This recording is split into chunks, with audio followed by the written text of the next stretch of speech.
cerai, jangan buru-buru. Coba mediasi dulu, bisa rujuk, bisa damai, atau pisah dengan baik. Intif kasih jawabannya.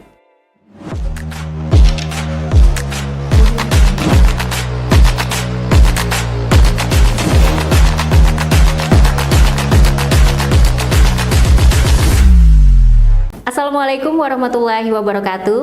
Halo semuanya, selamat berjumpa kembali di podcast Pengadilan Agama Pelaihari yang bertajuk Intif, informatif dan edukatif. Bersama saya Nursila Sari, dan pada episode kali ini kita akan membahas topik yang sangat penting, yaitu mediasi dalam perceraian.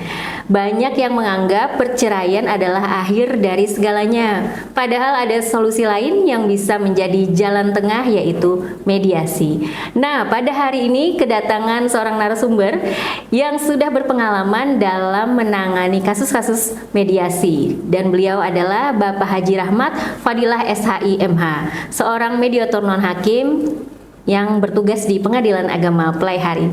Selamat datang Pak Rahmat. Selamat datang. Beliau ini selain sebagai mediator non-hakim juga berprofesi sebagai PNS, dosen bidang ilmu hukum, dan juga sebagai arbiter.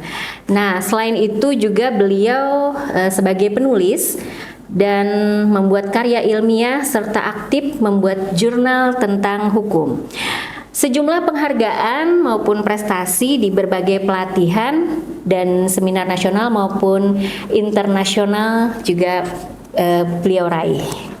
Baik Sobat Podcast, sebelum kita lanjut untuk memberikan beberapa pertanyaan kepada narasumber, silakan disapa dulu Pak, Sobat Podcast. Assalamualaikum warahmatullahi wabarakatuh. Halo Sobat Podcast. Hari ini insya Allah kita akan membahas tentang mediasi. Iya, selamat menyaksikan. Mungkin bisa dijelaskan Pak, apa itu mediasi dalam konteks perceraian? Baik. Jadi mediasi itu sebenarnya adalah sebuah proses upaya seperti tindakan untuk memperoleh kesepakatan seperti itu. Jadi kesepakatan itu ada setidaknya ada tiga ya. Cuma yang diharapkan ada dua.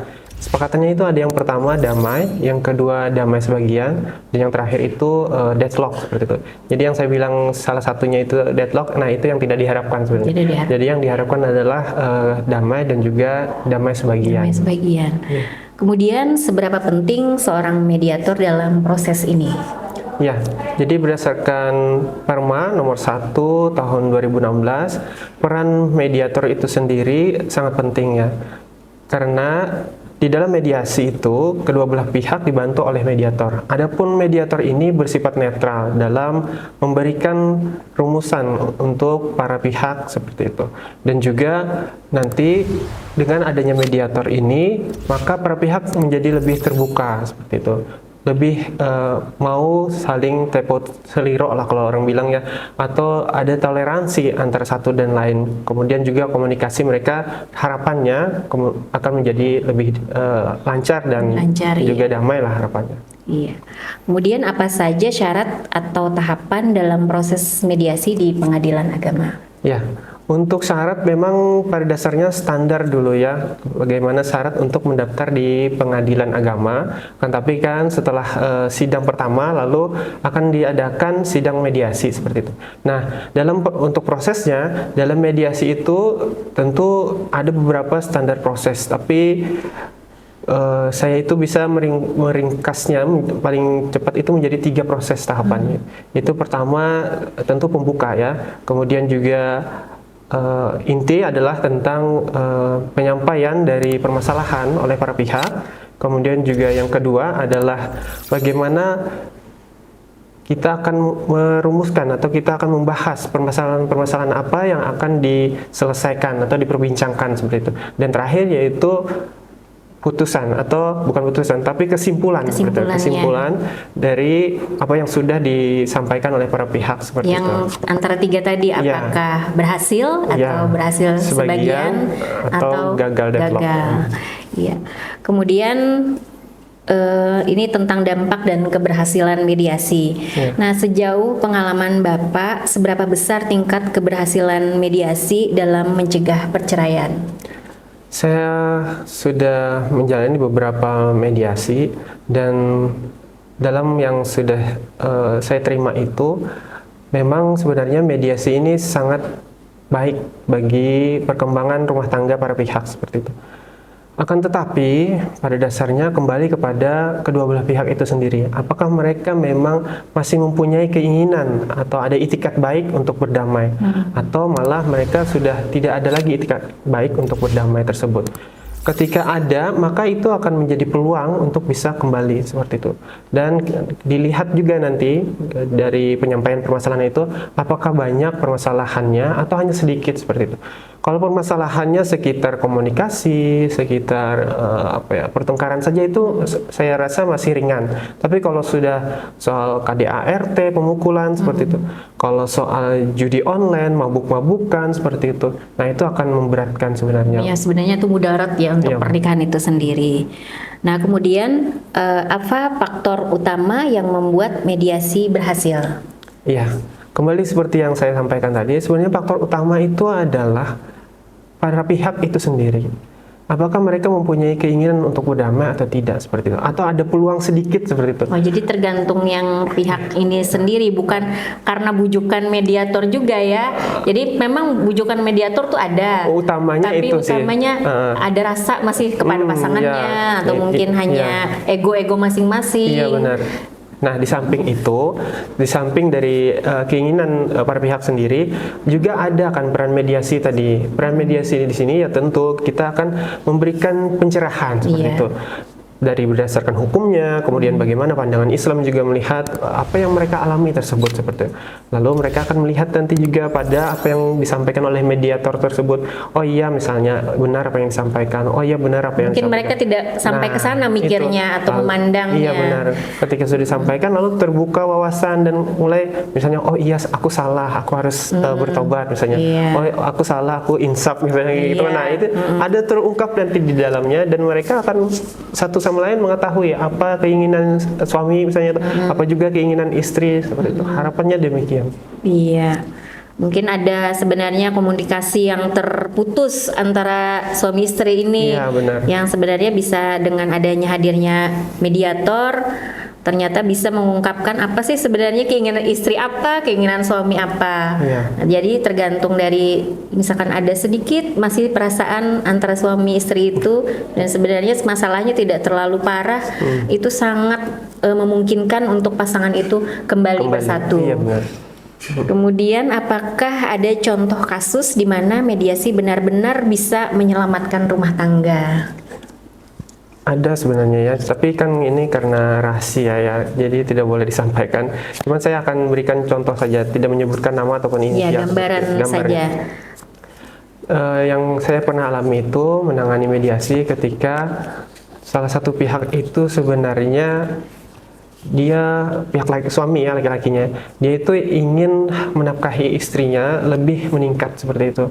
Akan tetapi kesalahannya adalah dia tidak transparan atau tidak terbuka kepada istrinya, lalu itu menjadi sebuah permasalahan, dan ketika menjadi sebuah permasalahan bahkan menjadi kasus tertentu pada tahap pidana seperti itu. Nah, maka istri menjadi, kalau orang bilang tuh kaget lah seperti itu kan, dan tidak ingin lagi menerima suami yang sebenarnya seperti itu. Tapi ketika dibawa kepada pengadilan, ya ujung-ujungnya kan karena istri kaget dan tidak menerima suami lalu mendaftarkan gugatan cerai ke pengadilan. Lalu ketika dibawa ke pengadilan, itu alhamdulillah terbuka satu persatu apa alasannya, kenapa sampai kayak gini, apa. Dia bilang, saya sampai menangis lihat istri dan anak saya seperti itu mengalami hal-hal yang berat dalam kehidupan saya. Saya merasa sebagai suami ingin meningkatkan kapasitas hidup seperti itu untuk lebih sejahtera katanya gitu. Saya tanyakan, ya itu boleh saja, tapi kan bapak mas atau mas gitu ya, sadar nggak apa yang dilakukan itu? Iya saya sadar katanya. Nah, Harus dengan jalan yang benar. ya, jangan yang kayak apa orang bilang menghalalkan itu. segala cara. Iya, benar. Nah, lalu setelah itu dia menyatakan, ya saya salah, insaf, saya akan memperbaiki katanya. Istrinya pun mendengar nangis pada saat itu saya lihat. oh kalau kayak gini saya minta kaukusnya. Jadi di dalam mediasi itu ada kaukus, Bu. Kaukus itu salah satu pihak akan saya tanyai, tapi salah satu pihaknya juga menunggu di luar seperti itu. Biar dia lebih bisa terbuka, lebih intens seperti itu. Jangan didengar sama pasangannya. Iya benar. Terkadang juga ada yang perlu didengar pasangannya karena hal-hal itu baru tercuatnya saat mediasi seperti itu. Ternyata aku tuh bukan marah sebenarnya, misalnya nih contoh ya, aku tuh bukan marah, sebenarnya aku tuh sangat sayang. Ada kayak gitu. Ada juga yang cuma kayak bahasa love language orang kan berbeda-beda. Nah itu selalu dia yang satu nggak ngerti, yang satu nggak ngerti. Padahal ketika komunikasi bisa klop, mungkin mereka akan mencoba lah untuk kembali. Jadi akhirnya nggak jadi bercerai tadi ya. Iya. Kemudian ini terkait tentang hak anak dan dampak psikologis. Nah, apa dampak perceraian terhadap anak jika mediasi gagal? Iya, ini sangat penting ya. Dan ini merupakan salah satu yang biasa saya banyak terjadi. Tawarkan juga di dalam mediasi tersebut. Dalam artian, saya akan mempertanyakan seperti itu. Bagaimana nanti anak bapak dan ibu, apakah sudah terpikirkan seperti itu? Ketika dia misalnya ke depan nanti ketemu temannya, ditanya mana ayahmu, mana ibumu, seperti itu kan. Terlebih lagi dia akan merasa ke depan seperti itu ya. Oh ternyata aku ini dihidupi oleh ibu saja misalnya, atau dihidupi oleh ayah saja. Apalagi dia merasa kurangnya kasih sayang ibu, itu berdampak sekali pada psikologi anak. Kemudian juga kurangnya kasih sayang ayah juga demikian. Single parent. Iya, tidak ada figur ayah itu juga susah juga. Kebanyakan bercerai pasti ikut ibu. Kemudian ayahnya entah kemana, kadang tidak menafkahi lagi. Pastilah ibunya akan mencarikan nafkah untuk anaknya, single parent. Banyak seperti itu. Kemudian bagaimana cara terbaik bagi pasangan untuk mempertimbangkan kepentingan anak dalam mediasi? Ya, jadi cara yang terbaik bagi pasangan untuk mempertimbangkan kepentingan anak dalam mediasi itu adalah pertama tetap fokus kembali kepada tujuan dari pernikahan itu apa, seperti itu ya. Karena kan dalam tujuan pernikahan menurut agama Islam untuk membina rumah tangga yang sakinah, mawaddah warahmah seperti itu. Adanya kasih sayang, adanya cinta kasih seperti itu. Dan juga ada saling take and give, memberi dan menerima seperti itu antara suami dan istri. Jadi tidak bisa hanya satu orang saja, yang lain tidak, seperti itu. Sama-sama timbal balik. Nah, dalam keluarga yang demikian baik, bagus seperti itu ya, anak itu juga perkembangannya akan menjadi baik seperti itu. Nah, ketika kita melihat anak menjadi upaya kita ke depan seperti itu, atau masa depan cerah kita ke depan, kita kan bisa memahami bahwa nanti kita tua, jompo, siapa yang bantu kalau tidak ada anak gitu kan. Ini bukan berarti mereka yang tidak punya anak bukan ini ya, cuman tidak semua orang, tapi untuk mereka yang sudah memiliki anak seperti itu ya. Nah itu maka dipertahankan dengan baik, dirawat anak seperti itu kan. Mungkin juga pernah kita dengar ya bahwa ketika seseorang itu meninggal, tinggal 3 aja lagi yang akan bisa dipertahankan: amal jariah, anak soleh, dan ilmu bermanfaat seperti itu. Karena doa anak itu yang sampai kepada orang tuanya. Iya benar, doa itu yang sampai. Kemudian apakah ada peran khusus mediator dalam memastikan keputusan yang diambil tetap mempertimbangkan hak anak? Iya, seperti yang saya sampaikan tadi ya, saya akan tanya kembali nanti. Jadi mediator itu akan pertanyakan kembali. Nah, jadi bagaimana pertimbangan ini? Apakah nanti berdampak pada anak? Kalau mereka damai itu alhamdulillah ya. Tapi kalau mereka tetap bercerai, nah ini masalahnya seperti itu. Jadi kalau mereka yang pasangan mau bercerai tadi punya anak, ibaratnya tuh dipertimbangkan lagi, pastilah anak yang nomor 1 dulu. Benar, ini anaknya nih gimana nasibnya? Iya benar. Ikut siapa nanti kan? Itu ada hadonah kan? Siapa yang memelihara? Iya benar. Kalau berdasarkan peraturan kita, ketika dia masih di bawah usia 12 tahun kan ikut ibu ya. Selama ibu tidak mabuk-mabukan, ibu tidak psikopat dan lain jahat seperti itu ya kesannya. Nah, itu tidak mengapa. Tapi kalau dia sudah lewat dari 12 tahun dan atau sudah menikah, maka itu haknya untuk memilih mau ikut ibu atau ikut ayah seperti itu. Ya memang ya kembali lagi, tapi resikonya kembali ketika dia ditanya mana ayahmu, mana ibumu, ya kayak gitu jadinya kan dengan teman-teman di sekolah. Juga insecure dia kan, mana SD, ambil SMP, rapot SMA, ibu aja misalnya. Ya itu. ya kita harapannya janganlah demikian ya, apapun permasalahannya gitu. Terlebih tadi soal ketika dalam pertengkaran, nah itu penting, jangan bertengkar itu di hadapan anak-anak seperti itu, karena itu mengganggu sekali bagi mereka. Mereka akan takut, mereka merasa hancur jiwa itu ya. Oh, orang tuaku kayak gini ya, harus bertengkar, berkelahi. Nah itu menjadi cerminan, khawatirnya demikian. Kita menghindari hal-hal demikian. Iya. Nah, oke. Selanjutnya mungkin saran bagi pasangan yang hendak bercerai, mungkin bisa Bapak sampaikan buat pasangan yang mungkin di sana sudah berniat untuk bercerai tapi masih ada sedikit keraguan. Oke. Bisa disampaikan biar nggak jadi gitu. Oke, baik. Yang pertama, bagi mereka yang sudah kepikiran ingin bercerai seperti itu ya, ingat kembali tujuan awal seperti itu. Ingat kembali histori cerita dulu seperti itu. Saat kalau ini sebenarnya nggak ada di dalam Islam, nggak ada ya saat berpacaran katanya, tapi nggak ada itu sebenarnya di Islam ya. Kita anggap gini aja, saat pertama kali kenal lah seperti itu kan. Apa, bagaimana rasa sayangnya seperti Awal-awal apa. pernikahan kan misalnya. Awal pernikahan, bagaimana rasa cintanya seperti itu kan. Lalu apa tujuan untuk menikahnya seperti itu kan. Nah itu penting. Pertama itu, dan yang kedua, setiap rumah tangga itu tentu akan menghadapi permasalahan seperti itu.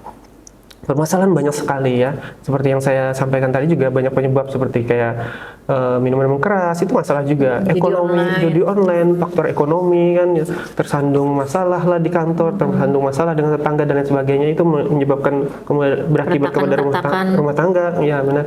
Nah itu jangan disikapi dengan emosional, jangan disikapi hanya dengan sebelah mata memandang seperti itu. Jadi utamakan pertama kita saling memaafkan dulu, karena orang memaafkan itu dia akan dinilai sebagai separuh dari keimanan seperti itu. Ya. Kemudian ketika bisa memaafkan, lalu kita akan bertoleransi seperti itu ya. Betul. Nah, ketika bertoleransi juga kita akan melihat, oh ternyata suamiku berat loh kerjanya ini gini. Atau juga sebaliknya suami memandang istri, oh ternyata istriku lelah loh di rumah sudah seperti ini dan lain sebagainya, mengurus anak dan lain sebagainya. Maka di situ mereka akan pertimbangkan, lalu mencocokkan bagaimana solusi, apa permasalahan kita ini, bagaimana caranya kita bisa menyelesaikan bersama seperti itu. Boleh saja minta bantu tetangga, minta bantu orang tua, tidak masalah ya. Terlebih minta bantu pada Allah Subhanahu wa taala. Betul.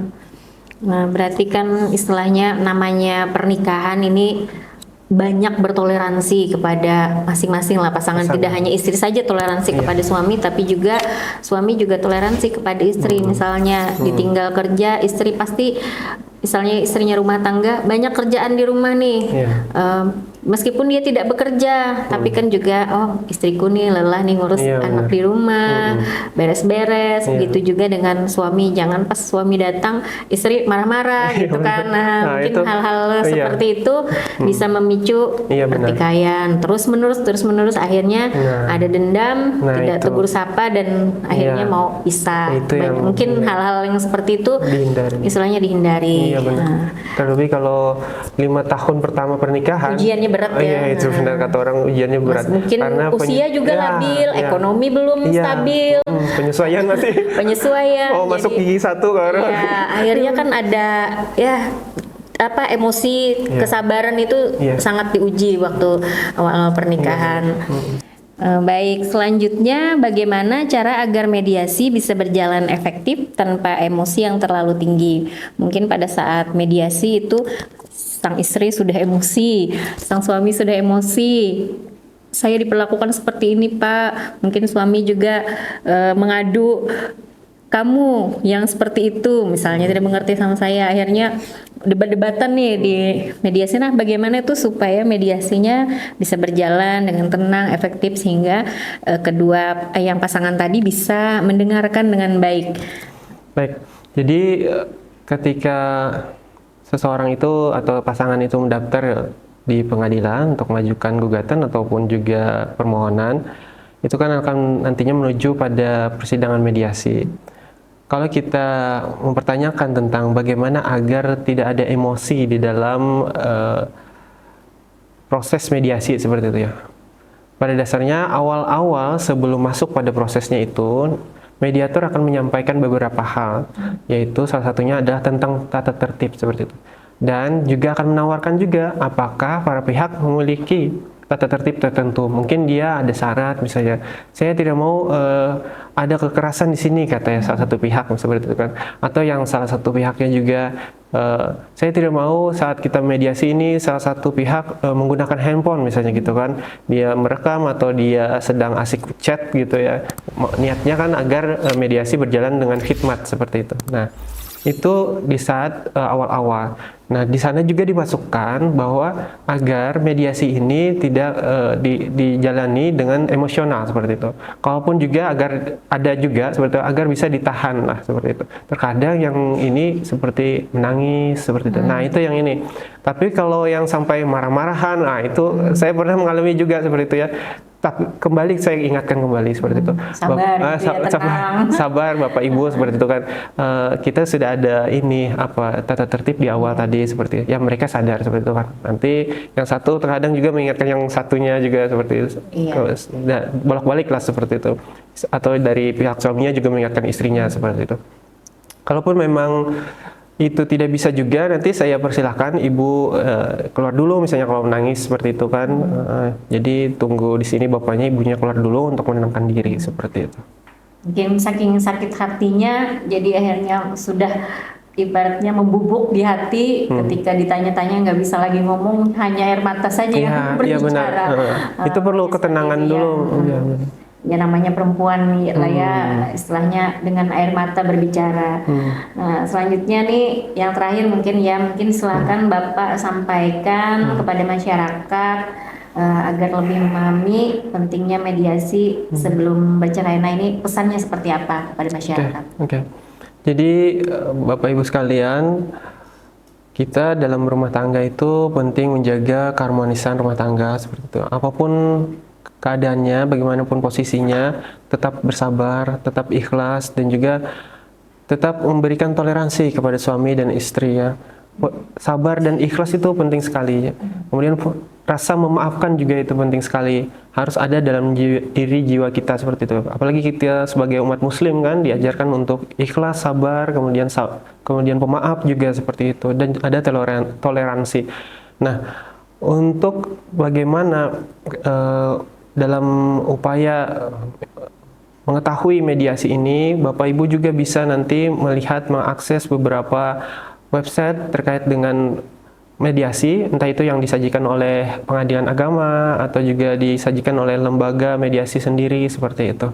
Dan harapannya dengan Bapak melihat, kemudian mempertimbangkan dan mempelajari seperti itu, serta menggali lagi keilmuan, serta meningkatkan keimanan dan ketakwaannya, itu harapannya bisa menjadikan rumah tangga Bapak dan Ibu sekalian menjadi lebih damai dan tenang, sakinah mawaddah warahmah. Baik, luar biasa sekali informasi yang kita dapatkan hari ini. Ternyata mediasi itu bukan sekedar formalitas ya Pak ya sebelum bercerai, tapi bisa menjadi jalan bagi pasangan untuk menemukan solusi yang terbaik.